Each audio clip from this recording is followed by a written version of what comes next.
간밤에 잘 주무셨습니까?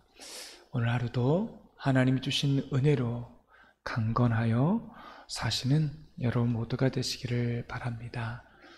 오늘은 감정에 호소하는 사람이 되어야 합니다 라는 제목으로 하나님 말씀을 나눕니다. 갈라디아서는 자유의 대헌장이라고 하는 주제를 가지고 있습니다. 사도 바울은 이 갈라디아서를 통해서 은혜와 율법을 구분하고 있습니다. 율법의 기능의 한계와 그것에 대해서 말하고 있습니다. 그리고 율법주의가 가지고 있는 특징이 무엇이고 그것이 우리 신앙생활에 어떤 폐해를 끼치는가 아주 명확하게 은혜와 율법주의를 아주 분명하게 구별하고 있습니다.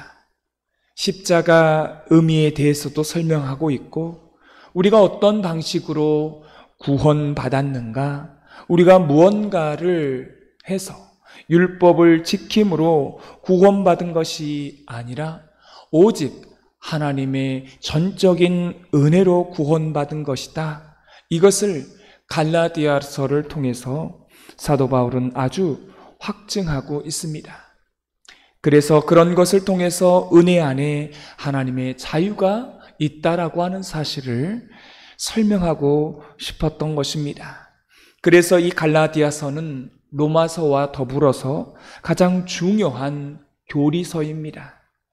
그래서 이 갈라디아서는 신학적이고 아주 이성적이고 논리적인 그런 말씀이 이 갈라디아서의 말씀입니다. 그래서 오늘 말씀에 보면 논쟁들이 좀 있어요. 누가 옳으냐, 그르냐. 왜냐하면 율법주의에 대하여서 사도 바울은 변증하고 있기 때문에 누가 옳으냐, 누가 그르냐 아주 명확하게 하고 있습니다. 그리고 이 갈라디아 교회 안에 들어와 있는 율법주의자들을 물리치기 위해서 아주 단호하게 그들을 교정하기 위해서 비판하고 있습니다.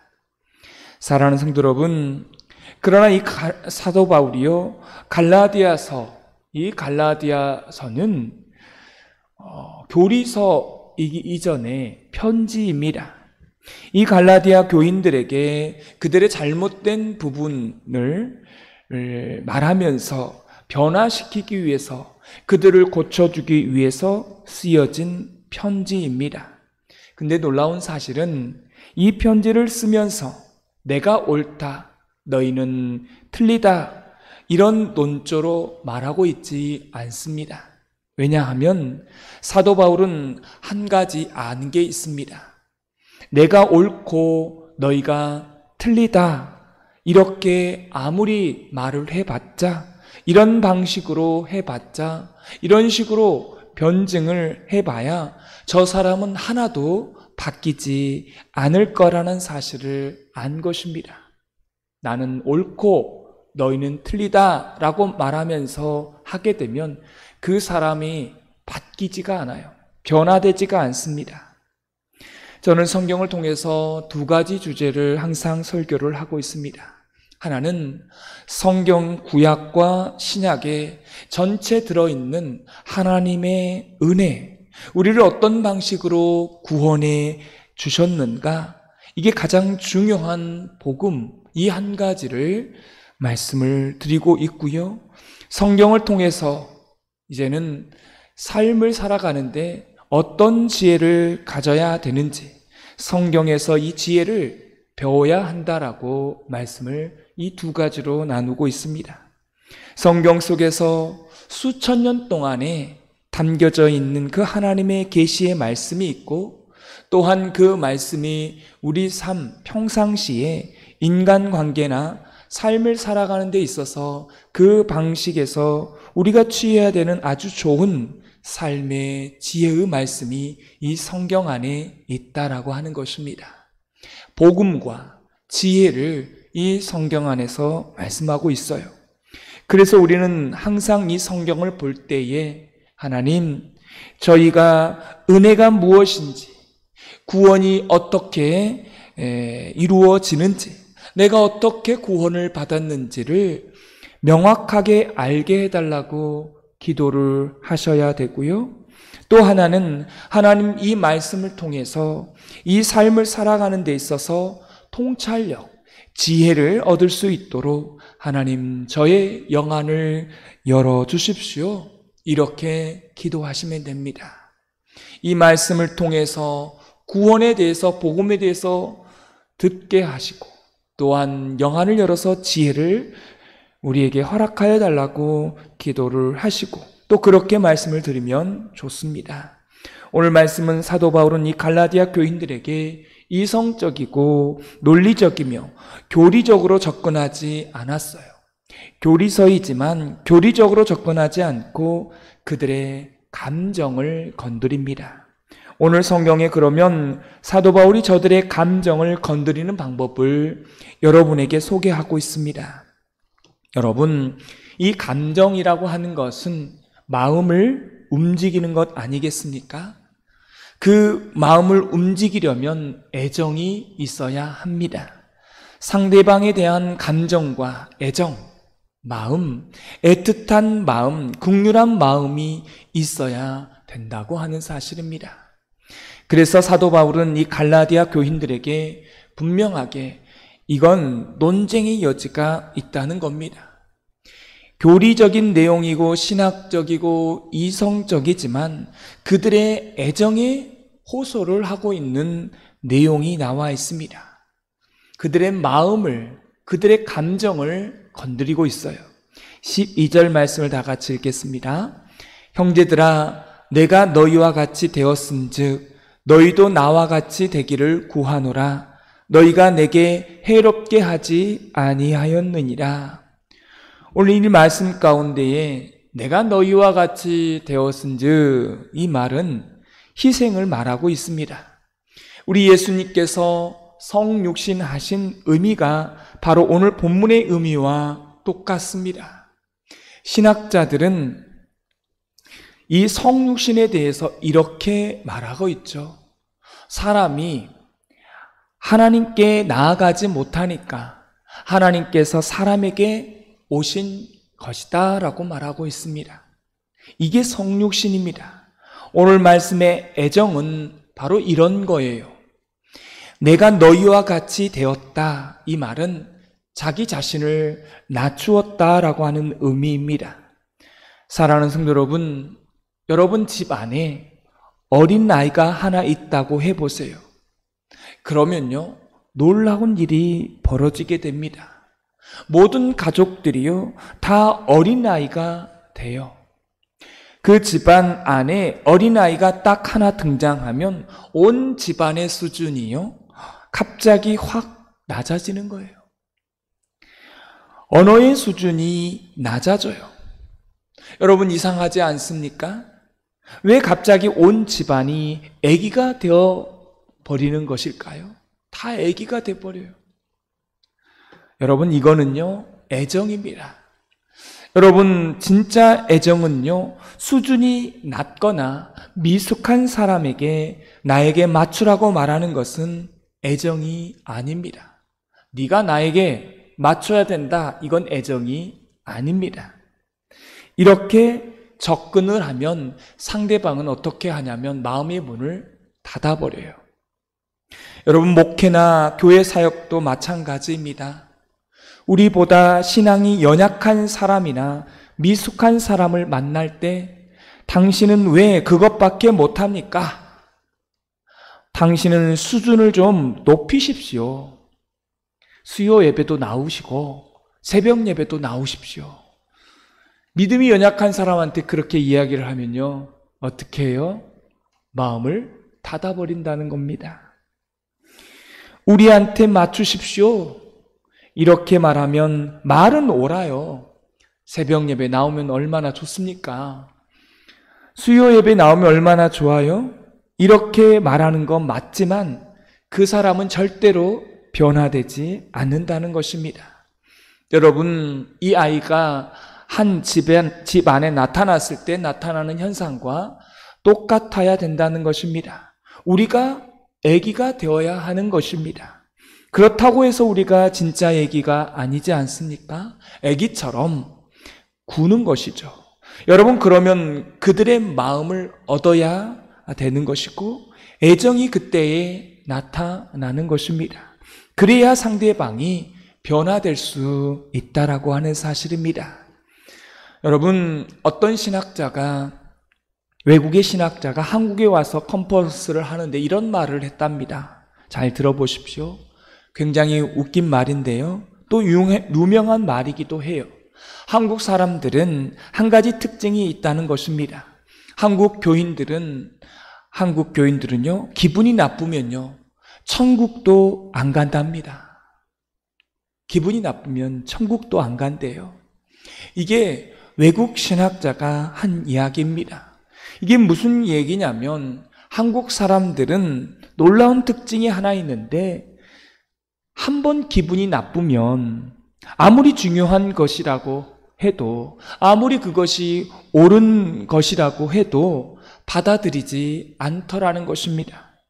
이 말을 통해서 우리가 알아야 되는 게 한 가지가 있죠. 한국 사람들은 굉장히 감정 지향적이라는 것입니다. 신앙생활을 해도 감정적으로 신앙생활을 해요. 여러분, 교회도 마찬가지입니다. 하나님의 일을 할 때도 누가 옳다, 그렇다고 백날 얘기해봤자 소용이 없다는 거죠. 왜냐하면 사람이 안 바뀌거든요. 그래서 바뀌는 게 아니라는 것입니다.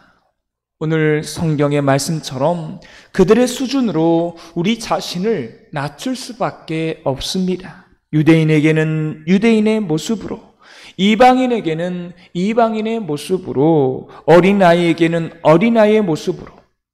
그렇다고 저와 여러분이 어린아이가 아니지 않습니까? 이런 모습이 되어야 애정이 드러나게 될 때에 상대방의 감정이 열릴 수 있다라는 것입니다. 오늘 두 번째 말씀에 보면, 또한 14절 15절을 보면 사도 바울은 받은 사랑을 말하고 있습니다. 우리 14절 15절을 다 같이 읽겠습니다. 너희를 시험하는 것이 내 육체에 있을 때 이것을 너희가 업신여기지도 아니하며 버리지도 아니하고 오직 나를 위하여 나를 하나님의 천사와 같이 또는 그리스도 예수와 같이 영접하였도다. 너희의 복이 지금 어디 있느냐? 내가 너희에게 증언하노니 너희가 할 수만 있었더라면 너희의 눈이라도 빼어 나에게 주었으리라. 오늘 말씀을 통해서 사도 바울은 두 가지를 말씀하고 있습니다. 사도 바울은 사실 이 갈라디아 교회를 향해서 한 일이 사실 많아요. 수고하고 애쓴 일이 많습니다. 근데 사도 바울은 그것에 대해서는 단 한마디도 말하지 않고 있습니다. 내가 너희를 위해서 얼마나 애썼는지 아느냐? 이 말을 하지 않고 받은 사랑에 대해서 말하고 있습니다. 너희들은 나를 위해서 뭐라고요? 눈이라도 빼어서 줄 듯이 나를 도와주었다는 것입니다. 천사같이 나를 받아주었다. 근데요, 사실은 갈라디아 교회는 그런 모습이 아니었습니다. 사실은 엄밀하게 말하면 그 정도로 사도 바울을 섬기지는 않았어요. 근데 사도 바울은 이 갈라디아 교인들을 통해서 받은 섬김은 있었습니다. 그 섬김을 지금 이런 식으로 표현하고 있는 거예요. 사랑하는 성도 여러분, 사도 바울에 있어서 여기에 지혜가 있는 겁니다. 가정 안에 보면 이 부모님들이, 저도 부모이지만 이 지혜가 없는 부모들이 계시더라는 거예요. 내가 너희한테 희생한 것이 얼마나 많은 줄 아느냐? 여러분, 이게 말은 맞아요. 고생했죠, 자식 키우느라. 말은 맞는데 자식들의 마음은 다친다는 것입니다. 부모니까 당연히 해야 되는 거 아닙니까? 이런 식으로 이야기해요. 부모들은요, 이 지혜를 배우셔야 돼요. 그럼 뭐라고 말해야 돼요? 그 자식들이 좀 부족하더라도 나에게 준 사랑을 말해야 된다는 거죠. 내가 어려울 때 참 나를 많이 위해줬다. 내가 그때 참 어려웠는데 물질적으로 네가 나를 도와주어서 고맙다. 네가 우리 가정에 와서 너 때문에 내가 얼마나 많이 기뻤는지 모른다. 이 말 한마디만 하면요, 그 자식은요 죽으라고 효도를 하는 것입니다. 근데 이 지혜가 없는 부모들이요 꼭 이런 말을 해요. 내가 너한테 한 게 얼마나 많은데, 내가 부모로서 너를 위해서 얼마나 많은 걸 했는데. 말은 맞아요. 근데 그건 지혜가 없는 말이라는 거죠.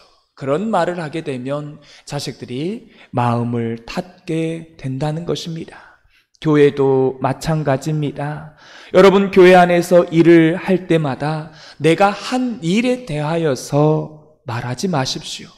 내가 이 교회를 얼마나 오래 다녔는데, 내가 이 교회에 내가 헌신한 게 얼마나 많은데, 내가 이 교회에 건축할 때 얼마나 헌금을 많이 했는데, 그 순간요 끝나는 것입니다. 관계는 닫혀버리는 거예요.